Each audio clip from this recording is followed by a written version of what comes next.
Hey everyone, going live with my buddy CRZNDO at CRZNDO to interview him and ask him some questions. Hi, how are you?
What's up, man? Hey, how are you? I'm good. How are you, brother? Good. Thanks for doing this, man. I really appreciate it. Oh, yeah, of course. Thanks for having me on here. Yeah, of course, man. I'm super excited. I was thinking we could give it like maybe a couple minutes just to let people join in. Yeah, of course. How's the weather out there? And are you back in Florida State now? Yeah, so I got my undergrad here. Um, just graduated in May, and now I'm back for my master's with the same teacher because he's amazing. So Oh, that's good. super excited. You're in the weather's nice. Honestly, it's been cooler. Or you're in Utah, right? I'm in Arizona. It's hot still. What part of Arizona? Just Phoenix. Yeah. Okay, because my brother went to Embry-Riddle in Oh, Prescott. oh, okay. Yeah. Yeah, and he played soccer there. So Oh, okay. Did he do something with like flying or something like yeah, that? so he did mechanical engineering there, Oh, and okay. now he's back in Florida working at the Cape Canaveral Air Force Base for Lockheed Oh, that's Martin, awesome. and now he's going back for his master's at the Embry-Riddle in Daytona Beach. Oh, that's cool. Yeah, I had a friend Yeah, that so went he's there. been to both, which is kind of cool. That's cool. Yeah. So I guess will it alert your audience as well? I think it will. I don't know if there's Okay. anything that I can do to let's see, to alert them, but I think it should. All right. Let me just real quick. I can do Apply. it. Yeah. Okay. It says I'm live. So Okay, cool. um. Yeah. All right. Well, let's just get into it. Yeah. Um. So how did you get started on Instagram? Um, Kind of a funny story. So like I graduated from ASU piano performance, Yeah. and I decided not to go straight into my master's at that point because I was just going to kind of play around with a couple of things.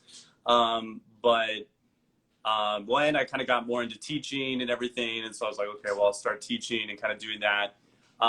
But mainly, I actually went to a community college around here because I was interested in like music production and music recording and engineering and that kind of thing. And I figured, I can get kind of like an associate's degree in that, or just get some hands-on experience with that kind of thing. Yeah. And so I was taking a bunch of courses in that realm. So kind of like studio engineering, recording, like live sound mixing and production and things like that.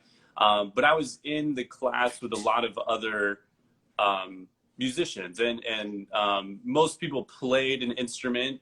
or were kind of like very amateur musicians, but had more of a knack for like recording and kind of like the technical side of things. But they didn't necessarily have like a theory background or like a an I don't want to say an educated side, but it was a lot of them were like self-taught musicians. So they didn't have a teacher that was kind of, you know, leading them along the way of whether they're playing piano or guitar, or some people just made music on their computer. Um, Yeah. but I, you know, most people knew me as like a classical musician and everything. And so I would get a lot of questions from people about like, oh, okay, you know, like what's this? Like, you know, how do I make a major chord? Why is it important for me to write in a certain key? Or, you know, like how can I figure out these different things? So um, I kind of started to answer a lot of those questions. And then I found that I was getting a lot of kind of like the same questions. And so I had always kind of played around with the idea of making an Instagram account specifically for music, because I had done it with like my personal profile. I had done um, different music things there, but I kind of wanted to create like a separate account where I could just go into more teaching things, go into more performance things, you know, kind of whatever. So that's kind of what got me started there. And then I just started, you know, making basic kind of things.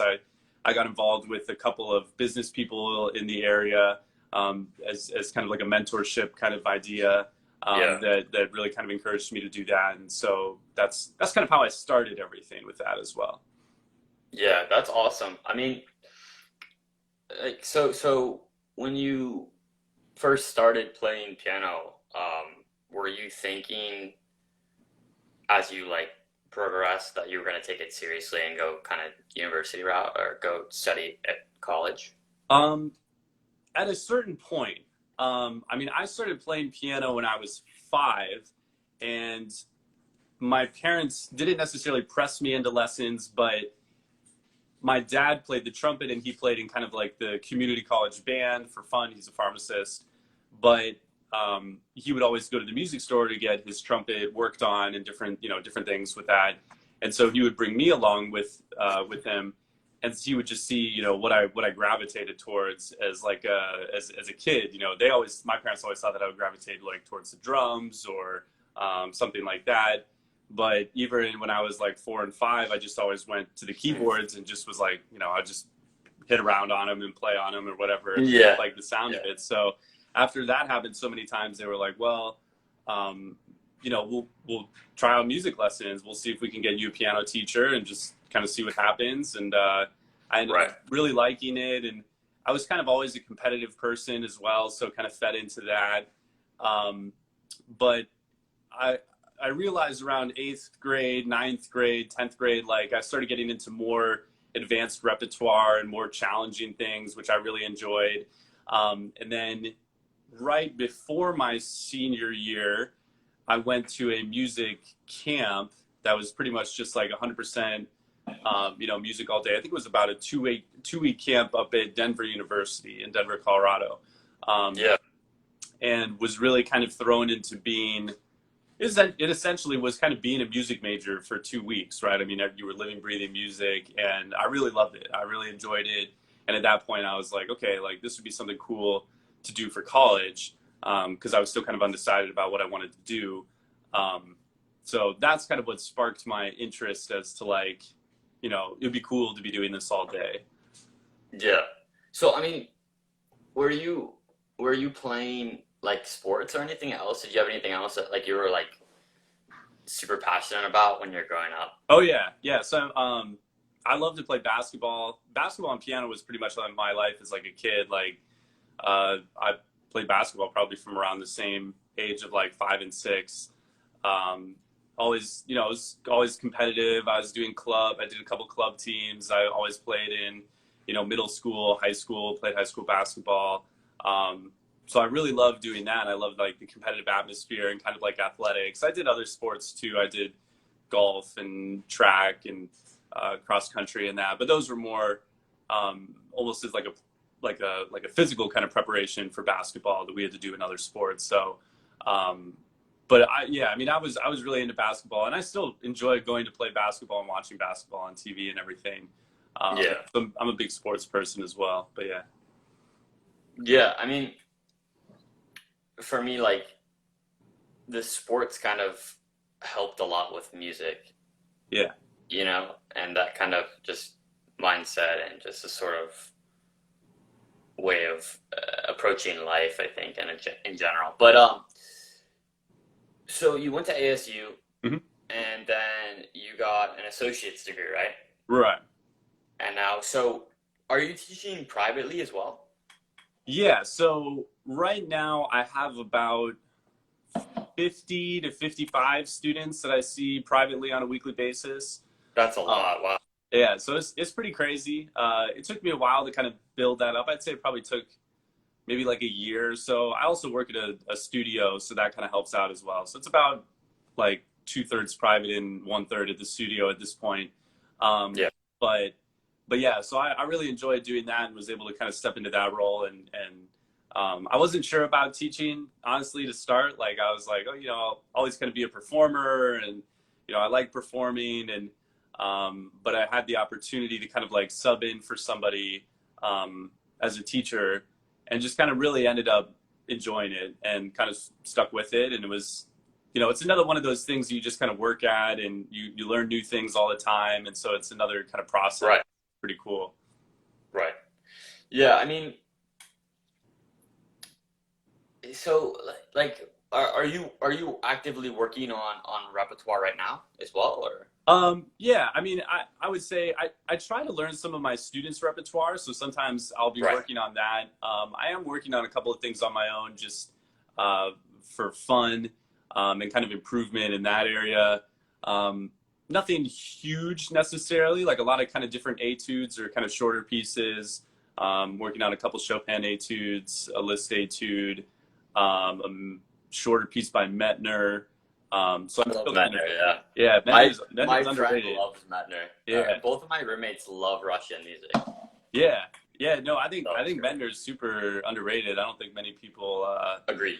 listen to him or his sonatas or like the fantasies or anything like that. Like they're not they're coming around for sure, but they're not as popular obviously as like Rachmaninoff or something like that. So Yeah.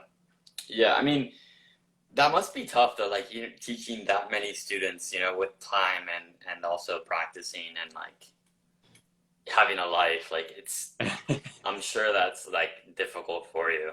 it is tough, but I would say at the same time like having a lot less time has made me more efficient in the time that I do have, I guess. There you So go. Yeah. maybe, when I was at college practicing a lot during the day, it maybe wasn't always, obviously you always have bad days of practicing or days that maybe aren't super focused, but I feel now that I'm a better practicer and I have a little bit better structure just because I have to if I want, if I want to practice. Yeah. So that's kind of like the plus side of it, but it can be challenging to balance everything sometimes. Yeah. Yeah. I mean, it's kind of funny. Like, I don't want to talk too much about myself, but I had to learn like the same lesson as well with Yeah. practicing. Like, and I feel like I'm still learning it. Like, I'm still every day, Oh yeah.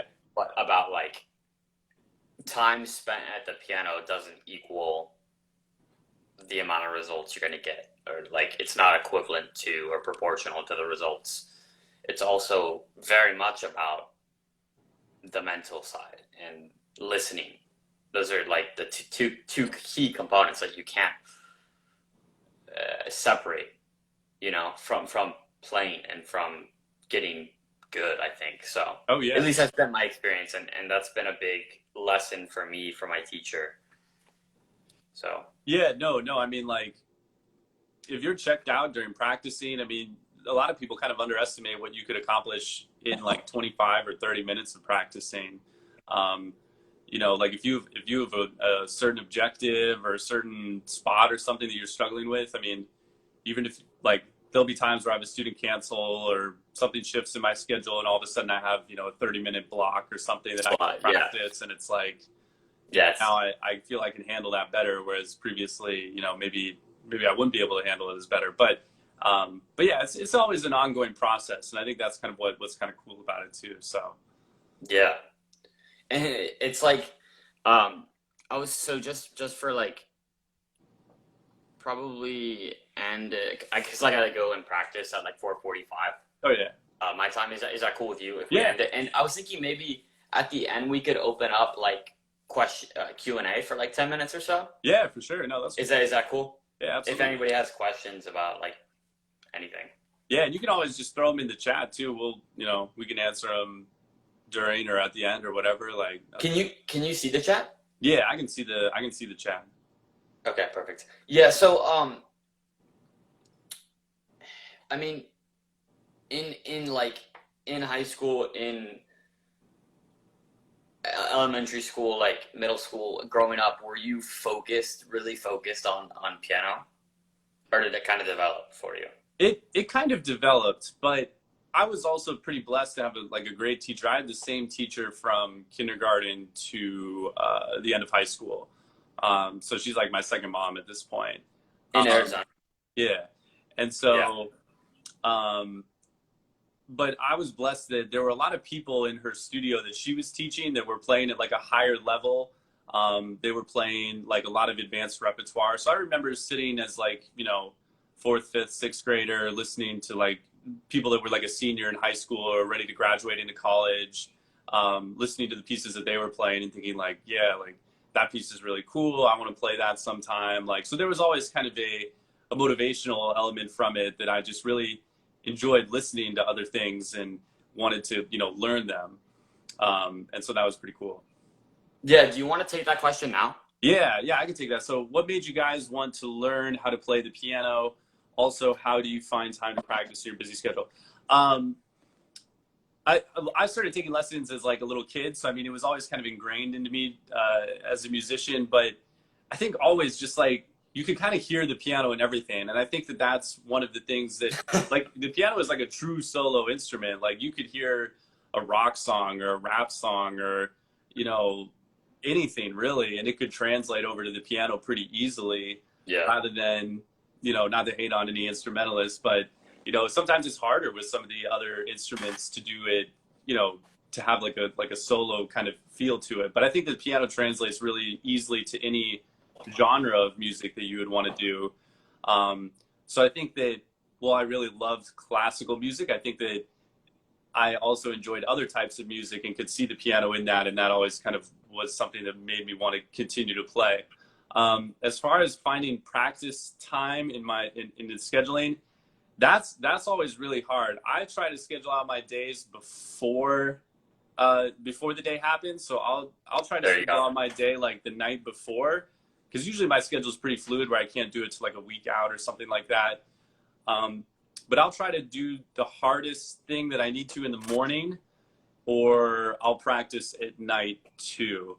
I find that if I try to practice now, sometimes in the afternoon, I'll feel like a little bit distracted, or I'll be thinking about teaching in the afternoon or whatever. But um, I try to find, and again, like I think the 30-minute block thing has really kind of helped me out. I've done like the Pomodoro or Pomodora technique thing, where it's like 25 on and 5 off, like keeping things a little bit shorter rather than thinking like, oh, I'm going to practice for 2 hours this morning or something like that can kind of helps me out. So, but yeah, what are your thoughts on that too? I mean, yeah, I like what you said a lot. I think just for me, it's about scheduling my day around practicing Hmm. and not the other way around. So for me, like getting that base time in of like 2.5 to 3 hours a day, at minimum for me. And like we were talking about, it's not just the time, Yeah. it's the intention. And my teacher's really big on intention, your focus mentally and orally here as with your ear. Those are, prerequisites to practicing. They have to be there. But for me, it's about, like you were saying, Robbie, scheduling out the day before. Like I schedule everything out. Like in my calendars, my reminders app, like I block out my time. And so during that time, this is what I'm doing. Hmm. And it's hard, like, and I think discipline is something that we're constantly kind of working on, and I have to work on it because I'm lazy. So we want to make sure that during that time, I'm practicing and I'm not doing anything else. And two, another thing that's helped me is like just shutting my phone on, turning my phone on airplane mode. Oh yeah. Because I use the metronome app a lot when I practice, Mm-hmm. but just because the distractions and stuff, just messages coming in, notifications coming in, it's Right. like insane with the digital, like the way things are. Yeah. Yeah. No, But no, that helps me. that's a big thing. Yeah, I try to put my phone in like another room or just have it away from me while I'm practicing. Yeah. I can't even see it. Yeah. I mean, like the way social media and just all these apps and notifications and just like it's insane. So Oh yeah. I try to stay away from that, but I don't know. I try to like I do my best to schedule my time around the practicing and the other things that I have to do because I'm teaching and doing stuff like that as well. So Yeah, yeah, no, that's a good idea. Scheduling the time around it. I mean, I use some different like productivity apps. So I mean, I'll schedule everything in the Google Calendar. Sometimes I use a paper. I kind of go back and forth between using paper and digital. I also use this like it's kind of like a task management program called Asana. It's Asana. oh yeah, It's kind of like yeah. Todoist kind of, but it allows you to schedule things out and have like it's almost like Trello kind of like it's all in the same kind of realm of scheduling things out and you know keeping it that way and that way I can remember everything too because it you know you get to being and doing a lot of things it's like you know sometimes things just slip through and the easier the more that you can just put it on something else just to remember it, it makes it easier. Yeah, and writing it down for me, there's something so like so and there's a lot of psychology behind it, but writing things down Yeah. helps a ton because I otherwise I'll forget. So I pretty much write in um, like what I need to do for the day, but also like you said, I think planning things the night before and in advance is so helpful Yeah. because you never know what life's gonna kind of throw at you. In my experience, of course. And I also wanted to say thanks to everybody in the chat and everybody who's viewing this for watching. Really appreciate it. Yeah. Yeah. Of course. Yeah, did you I know you had a couple questions for me. Do you want to go ahead and ask Yeah. those, or we can keep talking about you if you want? No, Whatever works for you. I was going to ask you because I know that you started getting serious about piano more kind of later into it, and we're kind of in the same realm where you know you were doing a lot of like soccer, and you know I think you were doing like some different club teams and things like that, and you know obviously Yeah. when you get to like a higher level of sports, it's the same as getting to a higher level of music or piano. It takes more there's a lot of time requirement in the between practicing and working out outside of you know games and practices so I mean um what made you want to kind of like pursue piano and then also like what were some of the things that helped you get to like a higher level more quickly because I know that there's a lot of students as well like that will pick up piano in high school and think like oh you know I can't really you know, I've missed my time frame of doing this or becoming better at it or, you know, whatever. And also Mhm. dealing with, you know, students in high school versus middle school, elementary school is a lot different as far as like mindset and things like that. So just kind of your thoughts on that. Yeah, so I mean for me, like you were saying, I was playing competitive soccer my whole in my I mean I'm still young, but like from the age of like 5 to 16, I was traveling around the state of Florida and around the US playing Mm-hmm. because our team was pretty good. Like we were top 10 in the state for a couple of years in a row and stuff like that. So in terms of like for youth and for our age, of course. Right. Well, we were pretty good. And I loved it. I played like 5 6 days a week. You know, trained hard.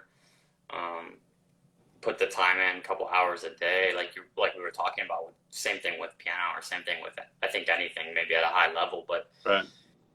I got in the jazz band when I was 15, when I was in my sophomore year Mm-hmm. of high school, and I mean, I'd always been taking piano lessons since I was 6, but I just didn't really. I mean, I come from a small town in Florida, Merritt Island. Okay. It's where the Space Center is at. My dad works at the Space Center, so is Oh, my that's brother, awesome. like I said. But yeah, I just fell in love with like originally it was jazz, but just like playing. And I really had to catch up, and I still feel like I have to catch up, but um, I just started like falling in love with music, and then the people around me were so far, so much more advanced than me that I felt like I needed to like get there, like I needed Right. to work. So that ended up, causing me to practice more and more. And as time became harder to come by, I realized it was either one or the other, really, if I wanted to go to a high level. And then I found my teacher. I studied with Dr. Reed Gainsford at Florida State, Mhm. and he believed in me and took me on as a big project. I still am. I mean, I still have a lot of work to do, but especially then, like 5 years ago when he took me on, it was like I was really rough. Right. Um, and then, from there, he believed in me, and I, obviously just I've gotten so much, I've learned so much from him that I love it, and Yeah. it's what I kind of think about pretty much all day. So Yeah. Yeah. No, that's awesome. Like, what were some of the things that you had to? Was there anything specific that you had to work on, or was there like when you came to him, was he like, okay, we need to like rework this, this, and this, or you need to learn, something in particular? Or was there, or was it just kind of all around, or what was your experience as far as that? yeah, it's pretty much been all around, like Okay. technique and just everything. I mean, his approach is really holistic, and the way that he approaches playing the piano um, is like, I mean, it's unlike what I've seen from a lot of teachers, Hmm. and that's kind of why I really just kind of resonated with his approach. Sure.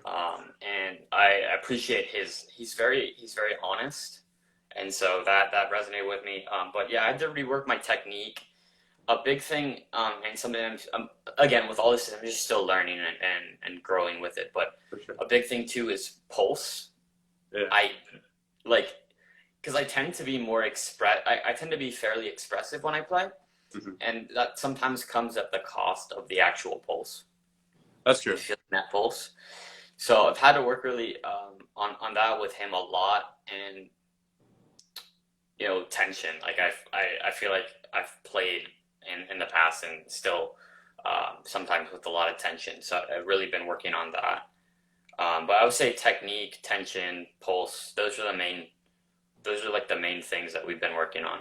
And then of course, like the whole thing about practicing is that in the audience, like one of the discussions that we had is like in the audience when you're playing a concert, no one really like it's not really that important to them how much you practice. If you Right. sound good, you sound good, Hmm. and you do whatever you need to do to get to that point. Right.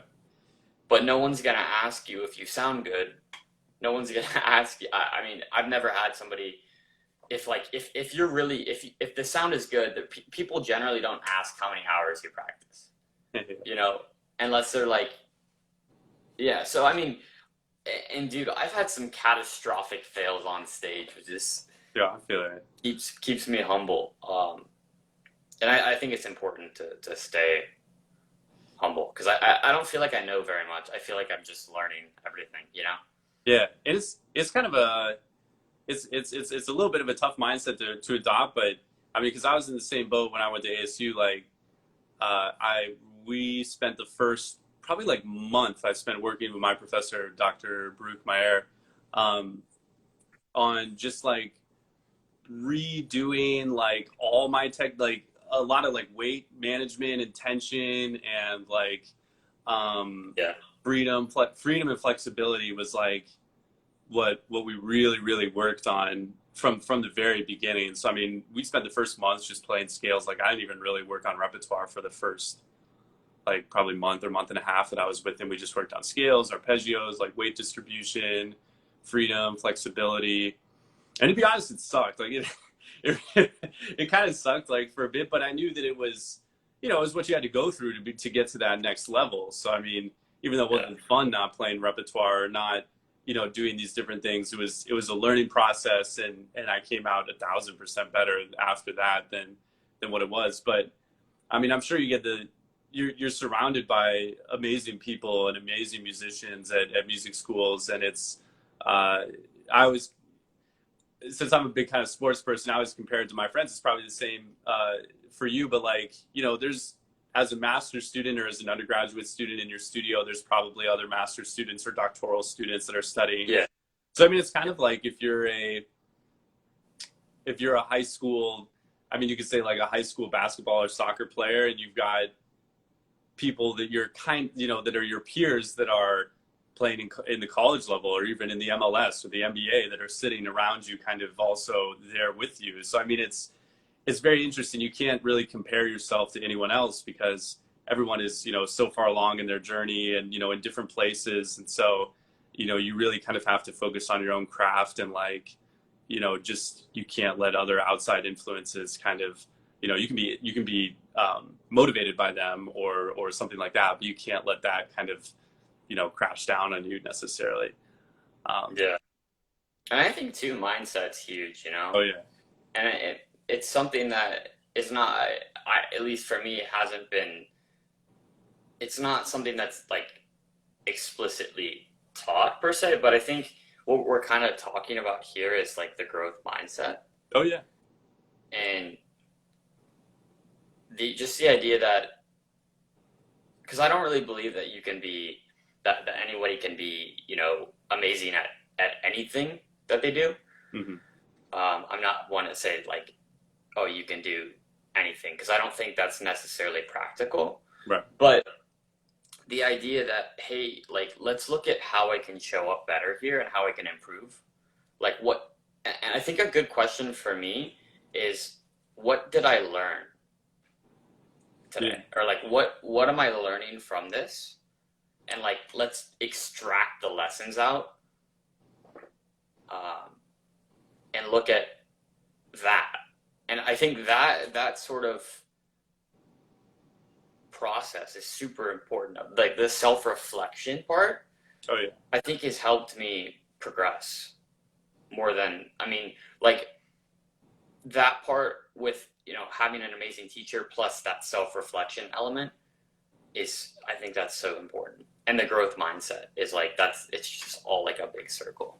Oh yeah. Yeah. No, all those things are really big. And even kind of in that same realm, but like I used to record all my lessons. I used to video record all my lessons of my professor. Yeah, I do too. And just, go back and like, note take on them. And it's kind of cool. I mean, I can even still watch them now. Like I could go back and watch a lesson. So it's interesting to do that as well. Like, to kind of see where you were at and, just like as an outside viewpoint, because you can get frustrated sometimes. You can, feel really good about something, but then you watch it from like another angle and it's like, okay, like I can take something from this, or, I can learn something from this. So that's a really interesting point as well.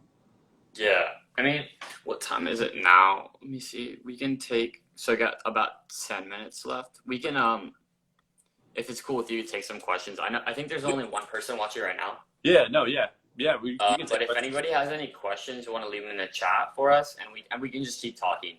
Yeah. But again, dude, thanks for doing this. Yeah, of course. It's been fun. I mean, yeah. So I mean, that's kind of my sort of like story, and I think, but the whole like, I'm just like, I think seeking growth is super important to me. And I don't know how you feel about that. And like, I was also gonna ask you, what do you think about how piano and how music relates to life? And that's a big question. I think it's a big. I think they really relate, because I mean, I think that music and sports relate pretty well, and I think that music, really relates to life, because kind of unlike sports, in sports there's kind of like a certain kind of peak performance, like once you get past 30, 35, 40, like you're not gonna be able to do the same things you were able to do when you were, 20 or something like that. But, in music, you can always be practicing the piano. You can practice until 70. I mean, you can see all the teachers that are out there that are so knowledgeable and full of wisdom, and they're, 70, 80, still playing, still performing. So like you said, there's that growth mindset, and you always want to, just kind of keep continuing to get better. But I also think that another big thing in there is like discipline. Like, whatever you're trying to do, if you're trying to get better at the piano, you have to have discipline. Just like, if you're trying to get better at anything else. So, I mean, Yeah. setting goals, trying to hit goals, always trying to get a little bit better each day. Like, I think Yeah, the those things, Kaizen. yeah, I think that those things really relate to life as well, because, it's just a journey. You don't really know what's going to happen. But you can kind of prepare as best you can and always be seeking to be kind of like the best version of yourself every day. So, yeah, I mean, they're very relatable. Yeah.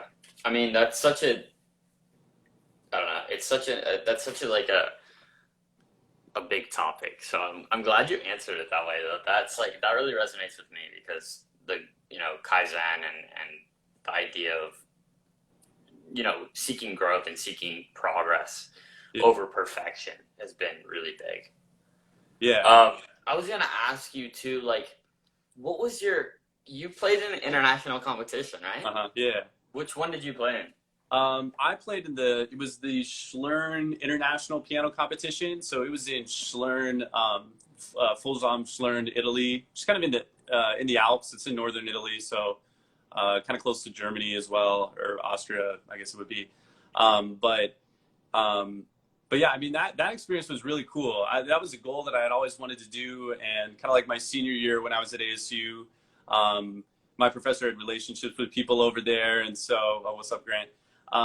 My professor had relationships with people over there, and he always went there and brought students over there, and so he invited me to come with him one year. And I mean, there were a lot of great teachers there that I was able to take lessons from and everything. And at the same time, too, like, there's so many amazing performers, and I got to meet people from all over the world. I mean, obviously I'm from the US, but there were people from Brazil and, China, Japan, Korea, Mexico, Canada, all over Europe too, because it was closer for them to go there. So, I mean, it was cool to interact with people from different backgrounds and things like that. There was also there was a child prodigy that was there. So that was interesting. She was really, really good. That's always fun to see, and you're just like, oh no, what happened to me? Yeah. So I think she was 11, but she was playing. That's crazy. She played Waldstein Sonata. Like, it was an amazing performance. I was like just blown away. But that piece is so hard. But yeah, but again, it was really cool. As you were immersed in music all day. You had the opportunity to be around like great professors.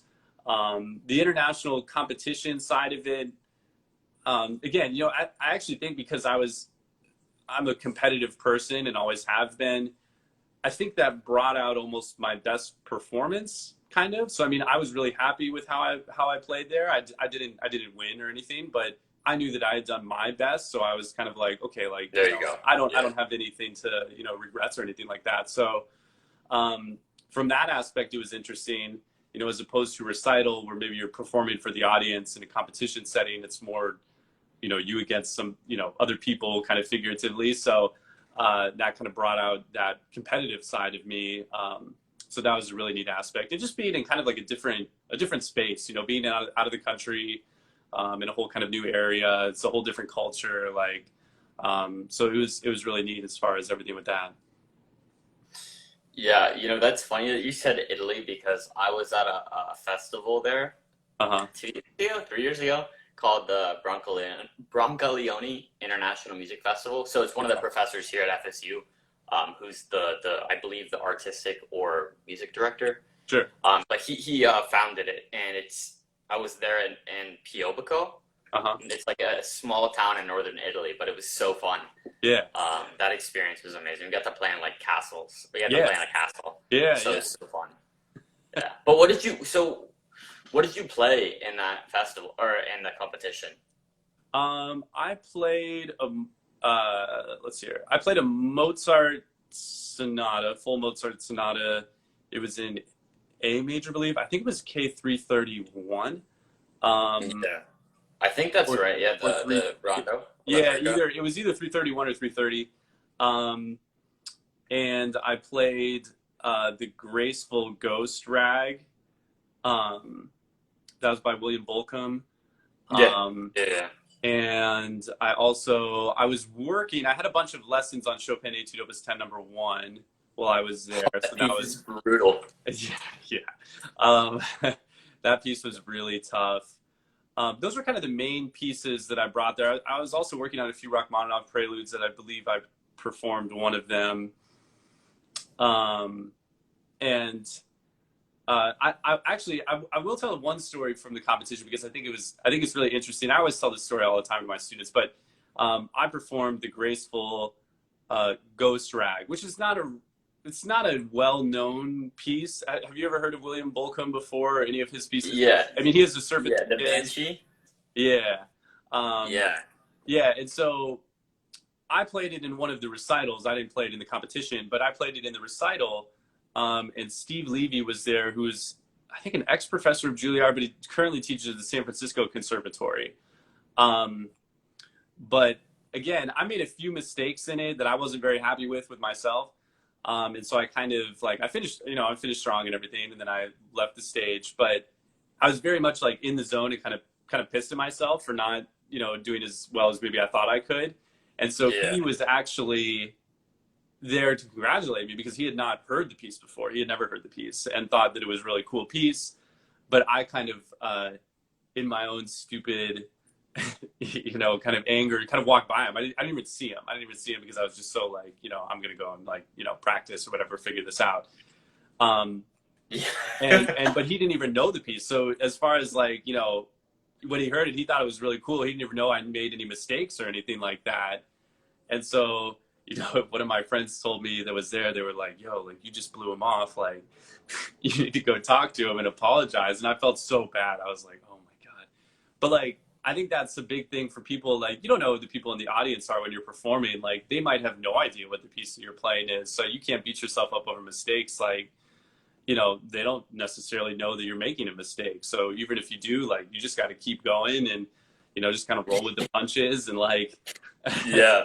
and that was Well, my biggest kind of humbling moment from that was learning that and just being there's somebody that's playing at a high level that didn't know and thought it was cool. And I just kind of assumed that they did know. So that's something interesting.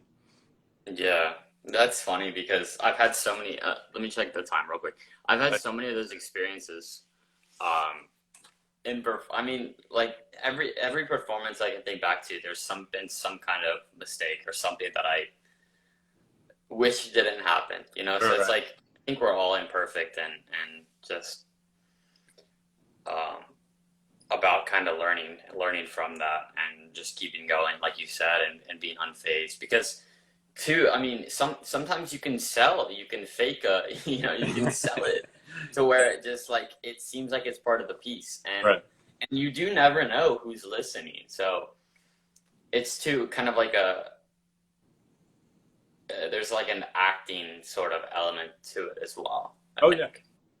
Yeah. But if anybody has any questions in the chat, leave them in there, and we're gonna wrap this up. Yeah. But man, thank you so much. Yeah, of course. Yeah, no, it was great to talk on here, and you should do it again sometime. Yeah. Yeah, for sure. When I hit the end button, I think it'll allow me to save it or either share it. So I'll probably share it to my audience, and if you want to just reshare it, I'm also videoing here on a separate camera, so I'll send that video to you. Awesome. Yeah. Yeah, but I don't think we have any questions. So thanks again, Robbie. Really appreciate it. Thank you. I hope you have a good night, man. Thanks, you too. I'll see you later. All right. See you soon. See you.